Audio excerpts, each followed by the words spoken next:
Hello friends, all over India की latest government and private central and state level vacancy की update देने वाला आपका अपना भरोसेमंद YouTube channel Gyanoday for you एक बार फिर से आप सभी के लिए एक नई भर्ती की अपडेट लेकर आ गया है, जो कि राजस्थान गवर्नमेंट द्वारा रिलीज किया गया है। यानी Rajasthan public service commission, Rajasthan लोक सेवा आयोग द्वारा आप सभी के लिए एक नई भर्ती की अपडेट जारी किया गया है, जिसकी आपको जानकारी कंप्लीट मिलने वाले इस वीडियो में। इसमें आपको बताने वाले हैं कि कितने पोस्ट के लिए वैकेंसी है, क्या है एलिजिबिलिटी क्राइटेरिया, योग्यता क्या होनी चाहिए इसमें फॉर्म अप्लाई करने के लिए, कब से कब तक आप फॉर्म अप्लाई कर पाएंगे और कैसे आप फॉर्म अप्लाई करेंगे, इसकी ऑफिशियल वेबसाइट क्या है, ये सारी जानकारी इस वीडियो में देने वाले हैं। तो सबसे पहले आपको बता दें फ्रेंड्स, कौन सी पोस्ट के लिए है। इसमें जो वैकेंसी रिलीज की गई राजस्थान लोक सेवा आयोग द्वारा librarian grade second school education के लिए है।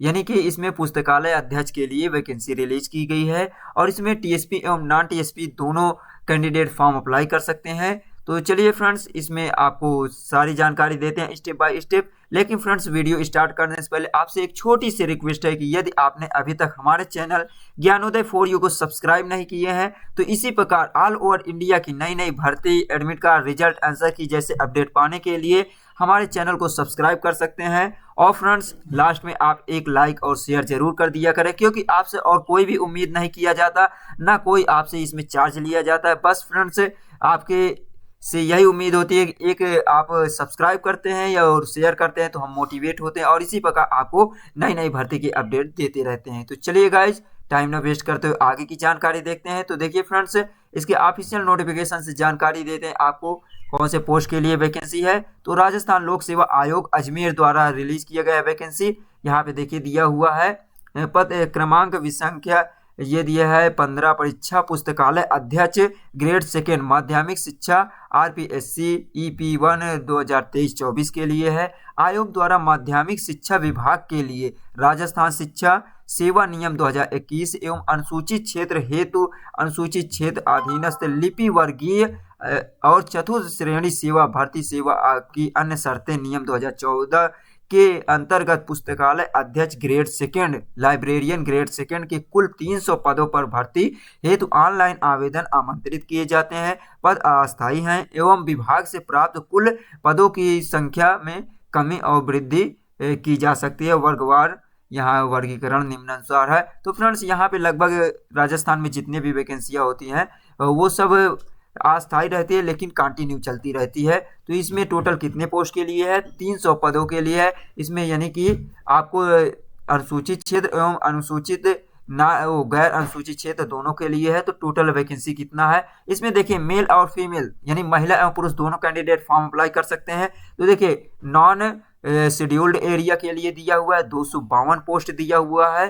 देखिए 252 पोस्ट में जनरल के लिए, यानी जनरल के मतलब इसमें मेल कैंडिडेट के लिए 85 पोस्ट है और यहाँ पे जनरल वीमेन कैंडिडेट के लिए 24 दिया हुआ है। विडो के लिए यानी जो विडो महिलाएं होती हैं या विधवा महिलाओं के लिए भी 9 पोस्ट दिया हुआ है। और यहाँ पे जनरल के लिए ये जनरल कैंडिडेट के लिए दिया male and female, SC candidate के लिए male and female, ST candidate के लिए दिया हुआ, ओबीसी के लिए एमबीसी। यानी एमबीसी क्या है? मोस्ट बैकवर्ड क्लास, जो अति पिछड़ा वर्ग के कैंडिडेट होते हैं, और इकोनॉमिकली वीकर सेक्शन के कैंडिडेट जो है उनके लिए यहाँ पे ये देख सकते हैं डिवाइड किया गया है टोटल वैकेंसीज। और यहाँ पे देखिए सहरिया के लिए भी दिया हुआ 3 पोस्ट, सहरिया के लिए दिया, जनरल के लिए 3 पोस्ट है, केवल जनरल के लिए है। और वहीं पे देखिए शेड्यूल्ड एरिया जो अनुसूचित एरिया में आते हैं उनके लिए टोटल 45 पोस्ट दिया हुआ है, जिसमें यहाँ देख सकते हैं ये दिया हुआ है 10 पोस्ट दिया है जनरल कैंडिडेट और सभी के लिए दिया है। यहाँ से देख सकते हैं ये जनरल महिलाओं के लिए 5 पोस्ट दिया हुआ है, विडो के लिए दिया हुआ है।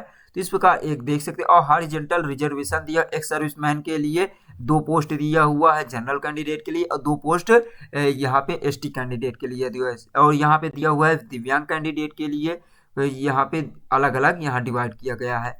तो ये था फ्रेंड्स एब्रीविएशन दिया हुआ है कि इसको क्या बोलते हैं, जैसे GEN stand for general, UR का मतलब होता है अनरिजर्व, SC के मतलब शेड्यूल्ड कास्ट। तो ये देख सकते हैं।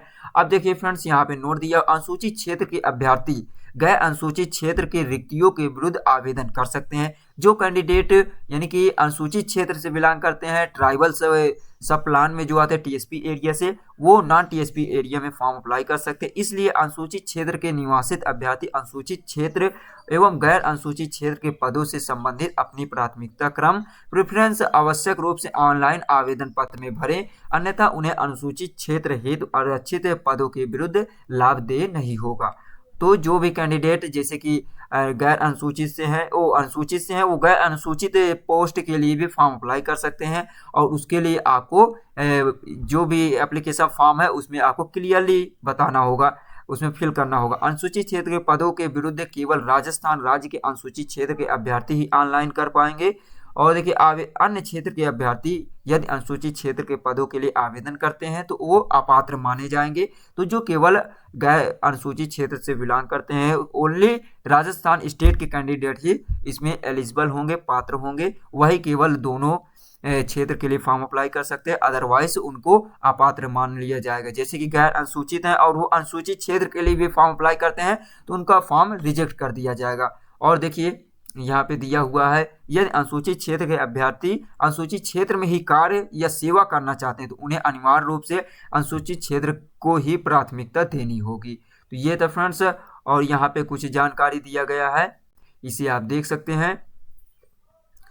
और यहाँ पे देखिए जैसे कि आपके पास इसमें अनिवार्य शैक्षणिक योग्यता यानी कि कंपलसरी एकेडमिक क्वालिफिकेशन आपके पास क्या होना चाहिए, तो graduate or equivalent examination recognised by UGC university of grant commission with degree और diploma in library science recognised by national council of teacher education government. तो इसमें आपके पास ग्रेजुएशन होना चाहिए, किसी भी यूनिवर्सिटी से होना चाहिए, या तो जो कि यूजीसी द्वारा रिकॉग्नाइज किया गया है, पहचाना जाता है, मान्यता प्राप्त है, या आपके पास साथ ही साथ देखिए ग्रेजुएशन कंप्लीट होना चाहिए विद डिग्री और डिप्लोमा इन लाइब्रेरी साइंस। तो आपके पास लाइब्रेरी साइंस से आपके पास डिग्री या डिप्लोमा होना चाहिए। साथ में जो आपका लाइब्रेरी साइंस से डिग्री या डिप्लोमा होना चाहिए वो national council of teacher education से मान्यता प्राप्त होना चाहिए, वो इंस्टीट्यूट या संस्थान से होना चाहिए। और देखिए working knowledge of Hindi written in Devanagari script and knowledge of Rajasthani culture. तो आपको हिंदी देवनागरी का नॉलेज होना चाहिए, साथ ही साथ जो राजस्थान का कल्चर या संस्कृति है उसका भी नॉलेज होना चाहिए। और देखिए दिया हुआ अभ्यर्थी को वंचित शैक्षणिक अर्हता जैसे शैक्षणिक योग्यता, अनुभव और एज इत्यादि होने पर ही ऑनलाइन आवेदन करना चाहिए। तथापि आयोग द्वारा अभ्यर्थी ऑनलाइन आवेदन की अनुमति संशोधन तिथि तक ही आवेदन पत्र में प्रत्याहृत विड्रॉल करने का विकल्प उपलब्ध रहेगा। तो फ्रेंड्स यदि आप इसमें के लिए एलिजिबल नहीं थे और आपने ध्यान नहीं दिया कुछ पॉइंट, जैसे कि यहाँ ग्रेजुएशन कंप्लीट है, आपको ये नहीं पता कि लाइब्रेरी साइंस से आपके पास डिग्री या डिप्लोमा होना चाहिए, अगर ये नहीं ध्यान दिया फॉर्म अप्लाई कर दिए तो एक आपको संशोधन करने का मौका दिया जाता है। लास्ट डेट तक अब आप अपने फॉर्म को वापस ले सकते हैं, विड्रॉ कर सकते हैं। तो ये है। और देखिए दिया हुआ असत्य एवं गलत सूचना के आधार पर आवेदन करना, अर्हता नहीं होने पर प्रत्याहृत या विड्रॉल नहीं किया जाना भारतीय दंड संहिता आईपीसी यानी कि इंडियन पेनल कोड धारा 182 के तहत दंडनीय अपराध है। ऐसे अभ्यर्थियों को कालांतर में काउंसिल पात्रता जांच या साक्षात्कार के दौरान अपात्र किए जाने पर उन्हें आगामी 1 वर्ष की अवधि के लिए भर्ती परीक्षाओं से विवर्जित या डिबार किया जाएगा। तो फ्रेंड्स आप सभी को ध्यान देना होगा, यदि आप इसके लिए एलिजिबल हैं तभी फॉर्म अप्लाई करना। अगर आप गलती से फॉर्म अप्लाई भी कर दिया तो आपको लास्ट डेट के पहले अपना फॉर्म को विड्रॉ करना है या तो वापस करना है, इसके लिए भी आपको इसमें दिया हुआ है। और अगर आप अयोग्य हैं फिर भी फॉर्म अप्लाई किया और जांच के दौरान आप पकड़े जाते हैं तो इसमें 1 साल के लिए आपको किसी भी भर्ती परीक्षा में फॉर्म अप्लाई करने से इसमें वर्जित कर दिया जाएगा, डिबार कर दिया जाएगा। तो ये ध्यान देना है। शैक्षणिक अर्हता संबंधी प्रावधान दिया हुआ है। पद की अपेक्षित शैक्षणिक अर्हता के अंतिम वर्ष में सम्मिलित हुआ हो या सम्मिलित होने वाले व्यक्ति भी आवेदन के लिए पात्र हैं, किंतु उन्हें आयोग द्वारा आयोजित प्रतियोगी परीक्षा के पूर्व शैक्षणिक अर्हता अर्जित करने का सबूत देना होगा। तो जो कैंडिडेट फाइनल ईयर में है या जो अपीयरिंग में है वो कैंडिडेट भी फॉर्म अप्लाई कर सकते हैं, लेकिन आपको यहाँ बताया गया ना कि जो कंपटीशन एग्जाम होगा उससे पहले आपको अपने जो डॉक्यूमेंट्स होंगे शैक्षणिक योग्यता का उसे आपको दिखाना होगा। और इसमें वेतन ने कितना मिलेगी, वेतन का रनिंग पे बैंड दिया हुआ, पे मैट्रिक्स लेवल 11 दिया है, ग्रेड पे 42 रुपये नोट दिया है। राज्य सरकार के नियमानुसार परीक्षा काल के नियम मासिक वेतन फिक्स्ड पे दे होगा। तो आपको प्रोबेशन पीरियड में जो इसमें राजस्थान गवर्नमेंट द्वारा रूल होगा उसके अकॉर्डिंग आपको सैलरी दिया जाएगा। और देखिए एज लिमिट दिया है 1 जनवरी 2025 के अकॉर्डिंग आपकी मिनिमम एज 18 साल होनी चाहिए, मैक्सिमम एज 40 वर्ष होनी चाहिए, ये दिया हुआ है। और देखिए फ्रेंड्स देख लेते हैं कुछ जानकारी। आपको एज में रिलैक्सेशन भी दिया जाएगा, कैटेगरी वाइज दिया जाएगा। और देखिए रिजर्वेशन उन्हीं कैंडिडेट को दिया जाएगा जो राजस्थान स्टेट से बिलोंग करते हैं, क्योंकि इसमें अदर स्टेट के भी कैंडिडेट फॉर्म अप्लाई कर सकते हैं, लेकिन वो जनरल कैंडिडेट से होना चाहिए, जनरल कैटेगरी में फॉर्म अप्लाई करेंगे। तो देखिए इसमें दिया हुआ है केवल मेल कैंडिडेट के लिए पहले देखिए रिजर्वेशन दिया हुआ है। जो कैंडिडेट SC ST या ये बैकवर्ड क्लास या मोर बैकवर्ड क्लास या आप इकोनॉमिकली वीकर सेक्शन से बिलोंग करते हैं यानी EWS हैं, तो आप 5 साल की छूट दिया जाएगा आपको। और जो राजस्थान के कैंडिडेट में महिलाओं हैं, महिला जो SC ST या SC ST हैं या बैकवर्ड क्लास में जो नॉन क्रीमी लेयर में आती हैं और दिया है मोर बैकवर्ड क्लास है और EWS है, उस महिलाओं के लिए 10 साल की छूट दी जाती है। और जो जनरल कैटेगरी की महिला कैंडिडेट है उनको 5 साल की छूट दिया जा रहा है। और जो यहाँ पे दिया है विडो डिवोर्स वीमेन है उनके लिए दिया हुआ है नो अपर एज लिमिट, यानी जो महिला जैसे कि विधवा है, विडो है या डिवोर्स ले चुके हैं उन कैंडिडेट को दिया है, अपर एज में कोई लिमिट नहीं दिया हुआ है। उपरयुक्त ये दिया हुआ है upper age limit mentioned about the not applied in case of एक्स-प्रेनियर who had served under the government या substantive basis any post before his her conviction any ways eligible for appointment under the rule. तो ये दिया हुआ है, यहाँ पे देख सकते हैं। और देख लेते हैं फ्रेंड्स जो जानकारी है कि कब से कब तक आप फॉर्म अप्लाई कर पाएंगे, उसके लिए जानकारी दे देते हैं।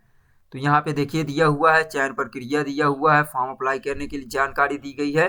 तो यहाँ देखिए चयन आपको इसमें सिलेक्शन किस बेस पे होगा, अभ्यर्थी का चयन लिखित परीक्षा के माध्यम से किया जाएगा। आवश्यकता पड़ने पर आयोग द्वारा उत्तर पत्र उत्तर पुस्तिका के मूल्यांकन में स्केलिंग मॉडरेशन नॉर्मलाइजेशन पद्धति को अपनाया जाएगा। संबंधित सेवा नियम 28 के अनुसार आयोग द्वारा उपयुक्त पाए जाने पर अभ्यर्थी के नाम राज्य सरकार नियुक्त प्राधिकारी के अनुशंसित किए जाएंगे। लिखित परीक्षा के प्राप्त अंक मेरिट के क्रम में व्यवस्थित होंगे। तो इसमें आपको रिटन एग्जाम होगा, उसके बेस पे आपका इसमें सिलेक्शन होने वाला है। एग्जाम की जो परीक्षा का स्थान व माह दिया हुआ है, परीक्षा का स्थान व माह के संबंध में यथासूचित इसकी ऑफिशियल वेबसाइट पे जानकारी दी जाएगी। इस परीक्षा की योजना एवं पाठ्यक्रम क्या है इसकी जानकारी आपको आगे देने वाले हैं। प्रतियोगी परीक्षा सेवा नियम 22 के अनुसार आपको इसमें क्या है इसका सिलेबस उसकी जानकारी आगे देंगे। और इसके ऑफिशियल वेबसाइट पे भी दिया हुआ है, कैसे डाउनलोड करना है उसकी भी जानकारी देंगे फ्रेंड्स। और देखिए इसमें दिया हुआ है आप फॉर्म कब से कब तक अप्लाई कर पाएंगे। आवेदन की अवधि दिया हुआ है 20 फरवरी 2024 से इसका ऑनलाइन एप्लीकेशन स्टार्ट हो चुका है। 20 मार्च 2024 तक आप फॉर्म अप्लाई कर पाएंगे। तो ये था 20 फरवरी से 20 मार्च तक 1 महीने का टाइम दिया गया है। लेकिन फ्रेंड्स आपको लास्ट डेट का इंतजार नहीं करना है, फॉर्म अप्लाई करना है। उक्त पद हेतु ऑनलाइन आवेदन पत्र भरने से पूर्व सर्वप्रथम अभ्यर्थी को आयोग की जो वेबसाइट दिया हुआ है rpsc.rajasthan.gov.in पर उपलब्ध ऑनलाइन आवेदन पत्र भरने संबंधी दिशा निर्देश को आपको पढ़ना होगा। विस्तृत विज्ञापन एवं संबंधित अध्ययन के आवश्यक रूप से कर ले, उसके बाद ऑनलाइन आवेदन करें। आयोग की वेबसाइट पर उपलब्ध दिशा निर्देश को पढ़ने जो दिशा निर्देश या गाइडलाइन जारी किया गया है वो भी एक इसके ऑफिशियल नोटिफिकेशन का ही पार्ट है। और देखिए ये वेबसाइट है, यहाँ पे आपको अप्लाई लिंक पर क्लिक करना होगा। आवेदन करने के लिए ये दिया है rpsc.rajasthan.gov पर उपलब्ध, इस पे विजिट करना होगा। उसके बाद अप्लाई ऑनलाइन लिंक पर क्लिक करना होगा। और जैसे क्लिक करेंगे आप यहाँ से, उसके बाद दिया हुआ है अथवा आप डायरेक्ट SSO पोर्टल पर जाकर भी लॉगिन करके सृजन ऐप में उपलब्ध रिक्रूटमेंट पोर्टल का चयन करके वन टाइम रजिस्ट्रेशन करना होगा। और देखिए तो फ्रेंड्स आपको ओवरऑल बता दें, पहले आपको इस वेबसाइट पर विजिट करना होगा और उसके बाद यदि आप पहले से इसमें रजिस्ट्रेशन कर चुके हैं क्योंकि राजस्थान में वन टाइम रजिस्ट्रेशन करना होगा जो भी फॉर्म अप्लाई करने के लिए। तो एक बार रजिस्ट्रेशन में क्या होता है, वन टाइम रजिस्ट्रेशन करने के लिए आपको सबसे पहले अपना बेसिक डिटेल फिल करना होता है। तो basic detail one time registration के लिए जैसे कि आपका नाम है, पेरेंट्स नेम है और एड्रेस है और एजुकेशन क्वालिफिकेशन, आधार कार्ड, पैन कार्ड, ये सब डॉक्यूमेंट आपको फिल करके एक बार रजिस्ट्रेशन करना होता है। उसके लिए आपको एक बार चार्ज देना होता है। SC ST PWD कैंडिडेट और जो कैंडिडेट हैं उनके लिए 400 रुपये एप्लीकेशन फ़ी होती है, आगे जानकारी देंगे। लेकिन फ्रेंड्स जनरल कैंडिडेट को इसमें 600 रुपये एप्लीकेशन फ़ी एक बार केवल जमा करना होता है, रजिस्ट्रेशन फीस। और अगर रजिस्ट्रेशन हो जाता है, रजिस्ट्रेशन नंबर आपको मिल जाता है, तो उसमें आप डायरेक्ट फॉर्म अप्लाई कर सकते हैं। कैसे? तो उसके लिए देखिए वेब पोर्टल पर आपको विजिट करना होगा rpsc.rajasthan.go पर। वहाँ पर जाने के बाद आपको ये पोर्टल दिया है, यहाँ से आप डायरेक्ट भी कर सकते हैं sso.rajasthan.gov पर। यहाँ पर जाएंगे तो आपको लॉगिन करने के लिए आपको रजिस्ट्रेशन नंबर फिल करना होगा और पासवर्ड फिल करना होगा। उसके बाद आप डायरेक्ट आपका एप्लीकेशन फॉर्म ओपन हो जाएगा, वहाँ से आप फिल कर सकते हैं। और फॉर्म फर्स्ट टाइम रजिस्ट्रेशन करने के लिए आपको ये SSOID पोर्टल पर जाना होगा, इसमें से आपको रजिस्ट्रेशन करेंगे तब फॉर्म अप्लाई करेंगे। तो ये दिया था फ्रेंड्स, आगे देखते हैं। और देखिए फ्रेंड्स एक जानकारी आपको और बता दें, रजिस्ट्रेशन करते समय आपको बिल्कुल केयरफुली अपना डॉक्यूमेंट उसमें फिल करना है, जो भी डिटेल होगी, क्योंकि एक बार रजिस्ट्रेशन होने के बाद आपको फॉर्म अप्लाई करते समय कोई भी संशोधन का इसमें आपको ऑप्शन नहीं दिया जाता है। इसलिए आपको जो भी आधार कार्ड, पैन कार्ड, ये डॉक्यूमेंट है उसमें संशोधन पहले करा लीजिए, तब रजिस्ट्रेशन कीजिए वन टाइम रजिस्ट्रेशन। और देखिए यहाँ पे दिया हुआ है, यदि आप फॉर्म अप्लाई किए और किसी भी प्रकार की कोई गलती हो जाती है तो उसके लिए भी आपको यहाँ पे ऑप्शन दिया हुआ है। लास्ट डेट जैसे दिया है, लास्ट डेट से 10 दिन तक आप अपने एप्लीकेशन फॉर्म में संशोधन कर सकते हैं, करेक्शन कर सकते हैं, लेकिन उसके लिए आपको 500 रुपये चार्ज पेमेंट करना होगा। इतना चार्ज करने के बाद आप संशोधन के लिए लॉगिन करके आप संशोधन कर पाएंगे। तो ये था फ्रेंड्स वन टाइम रजिस्ट्रेशन के लिए। ऑलरेडी आपको बताया कैटेगरी वाइज कितना दिया जाता है। ये देखिए जनरल कैंडिडेट, पिछड़ा वर्ग जो क्रीमी लेयर में आते हैं और अति पिछड़ा वर्ग जो क्रीमी लेयर होते हैं उनसे 600 रुपये एप्लीकेशन फ़ी, और आरक्षित वर्ग यानी रिजर्वेशन कोटा में जो आते हैं जैसे SC ST और पिछड़ा वर्ग नॉन क्रीमी लेयर, अति पिछड़ा वर्ग नॉन क्रीमी लेयर से 400 रुपये, और दिव्यांगजन या PWD से 400 रुपये लिया जा रहा है। तो ये था। और देखिए अदर स्टेट के जो कैंडिडेट फॉर्म अप्लाई करते हैं वो केवल जनरल कैटेगरी से फॉर्म अप्लाई करेंगे। अब देखिए scheme and syllabus competitive examination for post librarian grade second. तो इसके लिए एग्जाम के क्या स्कीम है और क्या इसमें आपको सिलेबस है। तो सबसे पहले देखिए the examination shall carry 400 marks, there will be 2 papers, both papers shall be over 200 marks. तो इसमें 2 पेपर होने वाला है, प्रत्येक जो पेपर होगा वो 200 अंकों का होगा। 200 अंकों में से 200 अंक के होंगे और 400 इस प्रकार टोटल होगा। इसमें लाइब्रेरियन के लिए 400 अंकों का पेपर होगा, जिसमें 2 होगा। फर्स्ट पेपर में देखिए दिया हुआ the question paper will be carry maximum 200 marks, duration of question paper will be 2 hours. तो इसमें 2 घंटे का टाइम दिया जाएगा, 200 अंकों का पेपर होगा। और देखिए दिया है the question paper will be carry 100 question of multiple choice. तो इसमें आपको 100 क्वेश्चन होंगे। Negative marking will be applicable the evaluation new answer for every wrong answer 1/3 of the marks prescribe for that particular question shall be deducted. इसमें negative marking 1/3 रहेगा, यानी कि 1/3 होगी, या तो 0.33 होगा इसमें नेगेटिव मार्किंग। और दिया हुआ है एक्सप्लेनेशन रॉन्ग आंसर का मतलब क्या होता है। तो देखिए wrong answer shall be mean incorrect answer और मल्टीपल आंसर। तो इसमें रॉन्ग कैसे माना जाएगा, गलत आंसर, जब आप गलत इसमें कोई टिक लगाते हैं या गलत मार्क लगाते हैं, या तो आप एक से अधिक ऑप्शन को चूज करते हैं तो वो गलत माना जाता है। और देखिए इसमें दिए क्वालिफाइंग मार्क्स, तो मिनिमम क्वालिफाइंग मार्क्स दिया 40%, provided percentage fixed above the shall relaxed by 5% of candidate belonging to SC ST। तो 5%, यानी कि आपको जो जनरल कैंडिडेट है और BC है उनके लिए दिया 40%, और जो SC ST कैंडिडेट हैं उनके लिए 5% छूट, यानी कि 35% उनका क्वालिफाइंग मार्क रहेगा। और देखिए दिया हुआ है paper shall be included subject, कौन कौन सब्जेक्ट से होगा, जैसे जियोग्राफिकल, हिस्ट्रिकल और कल्चर और जनरल नॉलेज ऑफ राजस्थान से रिलेटेड होगा, current affairs of Rajasthan, Rajasthan knowledge of the world and India. तो ये दिया है जनरल नॉलेज होना चाहिए वर्ल्ड और इंडिया का, एजुकेशन फर्स्ट साइकोलॉजी होना चाहिए, एजुकेशनल साइकोलॉजी। और दिया हुआ है पेपर 2 में, देखिए दिया हुआ क्वेश्चन पेपर मैक्सिमम 200 मार्क्स का होगा। पेपर 2 जो होगा उसमें भी आपको 2 घंटे का टाइम दिया जाएगा। क्वेश्चन पेपर में टोटल 100 क्वेश्चन होंगे, निगेटिव मार्किंग इसमें भी 1/3 होगा दोनों पेपर में, पेपर 1 पेपर 2 में निगेटिव मार्किंग होगा। और देखिए दिया एक्सप्लेनेशन, रॉन्ग आंसर वही होगा जो एक से अधिक अगर ऑप्शन में टिक करते हैं या तो गोला करते हैं या तो एक से अधिक आंसर करते हैं तो वो रॉन्ग माना जाएगा। 40% इसमें जनरल कैंडिडेट होते हैं और जो क्रीमी लेयर और ओबीसी है उनको 40% है और वही 5% रिलैक्सेशन दिया जाता है SC/ST कैंडिडेट के लिए। तो ये था फ्रेंड्स। और देखिए क्वालिफिकेशन जो सेकंड पेपर का होगा इसमें paper shall included following subject, इसमें यूनिवर्स नॉलेज होगा, स्ट्रक्चर एंड एट्रीब्यूट से रिलेटेड क्वेश्चन होंगे, mode of formation subject, different types of subject और universe subject as biographic description, catalogue purpose, structure types, physical form including OPAC filling rules, normal ये दिए normative principle of ये cataloguing, overview of principle of पेशे, ये दिए practice in document description. तो इससे related आपको होगा, यहाँ देख सकते हैं नरेशन में दिया हुआ, नोटेशन में need, function, characteristic, design and development, scheme, library classification, standard, sub division index, trends, library classification.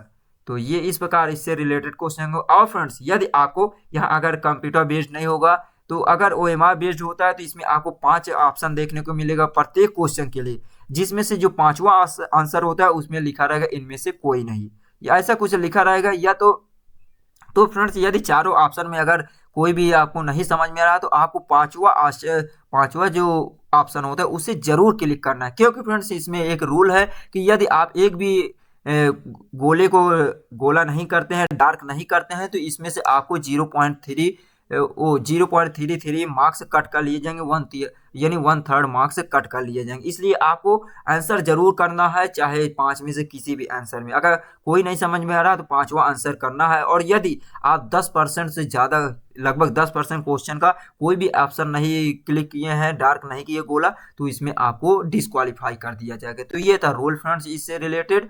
और देख लेते हैं, तो ये था सारा इससे रिलेटेड कौन से सब्जेक्ट से किया था, बाकी ये सब रूल दिया हुआ है, फॉर्म आपको कैसे अप्लाई करना है ये सब जानकारी दिया हुआ है।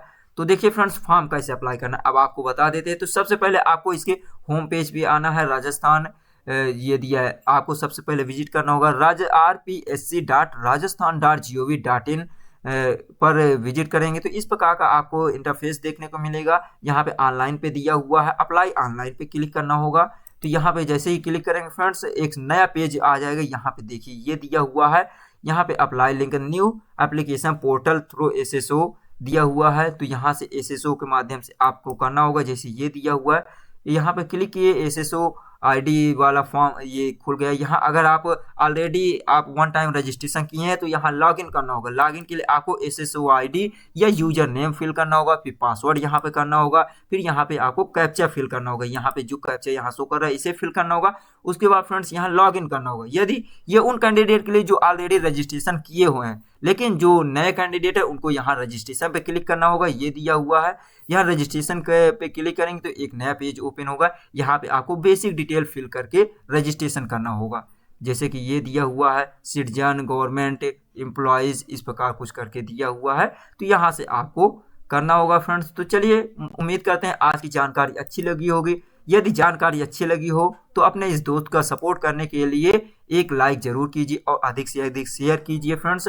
दोस्तों हमें पैसे के लिए ज़्यादा काम नहीं करते हैं, क्योंकि अगर पैसा कमाना होता तो कॉमेडीज वीडियो भी बना सकते थे और बहुत सारे भी है, क्योंकि हमें केवल आप सभी के सपोर्ट करेंगे। तो फ्रेंड्स यदि आप में से 100 में से एक बंदे का अगर सिलेक्शन हो रहा है तो उसके लिए हमें बहुत खुशी होती है। तो चलिए गाइस मिलते हैं नेक्स्ट वीडियो में।